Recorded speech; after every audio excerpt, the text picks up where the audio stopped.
Headlines brought to you by Chitale बंधू।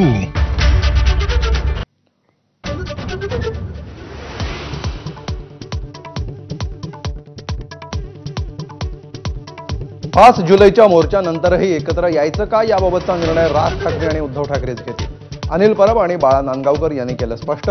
मोर्चा आधीच ठाकरे बंधूंचे 2 शिलेदार माझा कट्ट्यावर एकत्र।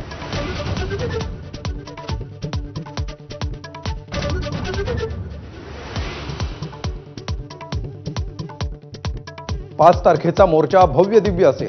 भाजपला असा मोर्चा जमणार नाही, अनिल परबांचा विश्वास। मोर्चा यशस्वी करण्यासाठी ठाकरेंची शिवसेना आणि मनसेची जोरदार तयारी।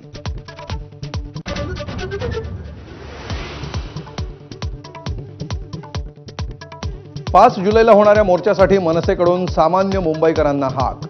मनसे नेते संदीप देशपांडेंकडून दादर स्थानक आणि लोकलमध्ये पत्रक वाटप।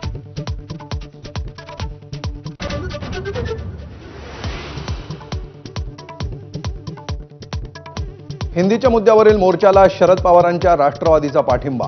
पूर्ण ताकदीनं मोर्चात सहभागी होणार खासदार सुप्रिया सुळेंची माहिती।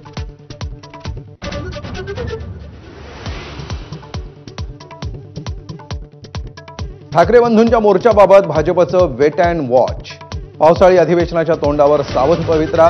भाजपचं अजूनही विचार मंथन सुरूच।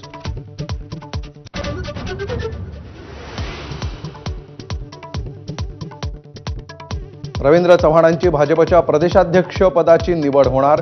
30 जून रोजी अर्ज भरणार तर 1 जुलैला अधिकृत घोषणा।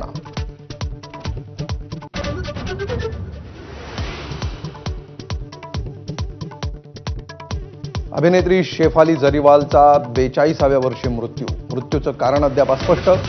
पतीचा माध्यमांशी बोलण्यास नकार।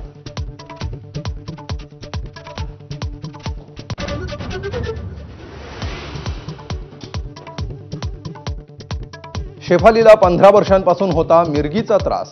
उपचारही होते सुरू, तर 5 ते 6 वर्षांपासून तरुण दिसण्यासाठी घेत होती अँटी एजिंग ट्रीटमेंट। डॉक्टरांची माहिती।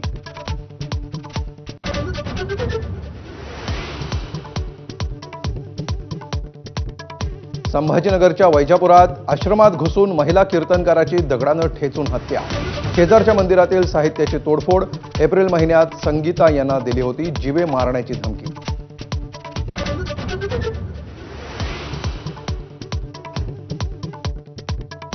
कुख्यात दहशतवादी साकिब नाचनचा मृत्यू। महाराष्ट्र आयसिस मॉडेलमधील होता आरोपी। ब्रेन स्ट्रोकमुळे नाचनचा मृत्यू।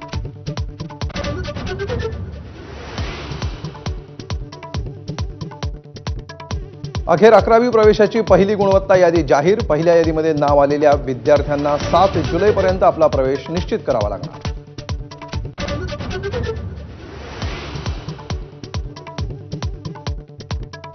इंदापुरातील बेलवडीत तुकोबांच्या पालखीचं गोल रिंगण, तर ज्ञानोबांची पालखी फलटणकडे रवाना होणार। तुळजापुरात संत गजानन महाराजांच्या पालखीचं जल्लोषात स्वागत।